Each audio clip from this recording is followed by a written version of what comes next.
നമസ്കാരം. വാക്ക് JP. നിങ്ങൾ കുറേ കൊല്ലങ്ങളായിട്ട് ബിസിനസ് ചെയ്യുന്ന ഒരാളാണ്. പക്ഷേ നിങ്ങൾക്കിതുവരെ കാര്യമായ ലാഭമോ അല്ലെങ്കിൽ ബിസിനസ് മേഖലയിൽ ഒരു പേരോ ഒന്നും ഉണ്ടാക്കാൻ സാധിച്ചിട്ടില്ല. അതുകൊണ്ട് നിങ്ങൾ പരാജയപ്പെട്ടു എന്ന് ഒരിക്കലും കരുതരുത്. ലോകത്തിലെ ഏറ്റവും വലിയ വിജയങ്ങളിൽ ചിലത് പുറത്തേക്ക് വളരുന്നതിന് മുമ്പ് ഒരു ഇൻറ്റേർണൽ സ്ട്രഗിൾ, അതായത് വർഷങ്ങളോളം അകത്താണ് വളരുന്നത്.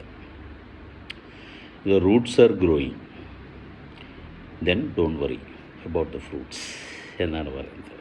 ചൈനീസ് ബാമ്പുവിൻ്റെ കഥയുണ്ട്. ചൈനീസ് ബാമ്പു നമ്മൾ നട്ട് കഴിഞ്ഞാൽ ആദ്യത്തെ കൊല്ലം അതിനൊന്നും സംഭവിക്കില്ല, രണ്ടാമത്തെ കൊല്ലവും അങ്ങനെ, മൂന്നാമത്തെ കൊല്ലവും അത് വളരില്ല, നാലാമത്തെ കൊല്ലമൊക്കെ ആകുമ്പോഴത്തേക്ക് ആൾക്കാർ പറയും അത് വെട്ടിക്കള, വെറുതെ സമയം പാഴാക്കണ്ട.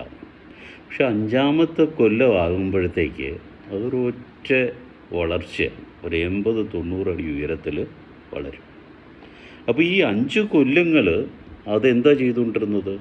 അത് ഈ ഇത്ര പൊക്കത്തിൽ വളരുന്ന ആ മുളവൃക്ഷത്തെ താങ്ങി നിർത്താൻ പറ്റുന്ന വിധത്തിൽ അതിൻ്റെ വേരുകൾ ആഴത്തിൽ താഴോട്ട് വളർന്നുകൊണ്ടിരിക്കുകയായിരുന്നു. അതാരും കണ്ടില്ല. ഒരു മംഗോളിയൻ പഴമൊഴിയിൽ പറയുന്നത്, പുറമേയുള്ള ലോകം നിങ്ങളുടെ പൊക്കമാണ് കാണുന്നത്, പക്ഷെ ദൈവം കാണുന്നത് നിങ്ങളുടെ താഴോട്ടുള്ള വേരുകളാണ്. അപ്പോൾ കർഷകൻ വെള്ളം കോരിയത് വെറുതെയല്ല, അവൻ ആഴത്തിലുള്ള ആ ഒരു വളർച്ചയ്ക്ക് വേണ്ട തയ്യാറെടുപ്പിലായിരുന്നു. NLP പറയുന്നത്, your future is created twice, first in mind then in reality. നിങ്ങളുടെ വിശ്വാസങ്ങൾ ശക്തമാകുമ്പോൾ നിങ്ങളുടെ തീരുമാനങ്ങൾ മാറും. തീരുമാനങ്ങൾ മാറുമ്പോൾ ബിസിനസ് വളരും. ഒരിക്കൽ ഒരു സെൻ ഗുരു പറഞ്ഞു, nature never hurries yet everything is accomplished. നമ്മൾ പെട്ടെന്ന് വളരണമെന്ന് വ്യസനപ്പെടുന്ന ബിസിനസ്സുകാർ പലപ്പോഴും ലാഭം നഷ്ടപ്പെടുത്തും. പക്ഷെ ശാന്തമായി കൺസിസ്റ്റൻ്റ്ലി വളരുന്ന ഒരു ബിസിനസ്സുകാരൻ ദീർഘകാല സാമ്രാജ്യം പണിയും. ഭഗവത്ഗീത പറയുന്നത്, കർമ്മണ്യേവാധികാരസ്തേ മാ ഫലേഷു കദാചൻ. അപ്പം നിനക്ക് പ്രവർത്തിക്കാൻ മാത്രമേ അവകാശമുള്ളൂ, കർമ്മം ചെയ്യാൻ മാത്രമേ അവകാശമുള്ളൂ. ഫലത്തെക്കുറിച്ച് നീ ചിന്തിക്കേണ്ട. ഫലം കിട്ടുക എന്നുള്ളത് ദൈവത്തിൻ്റെ ഇച്ഛയാണ്. അതുമാത്രമല്ല, ഫലം കിട്ടിയില്ലെങ്കിലും നീ കർമ്മം ചെയ്യാതിരിക്കരുത്.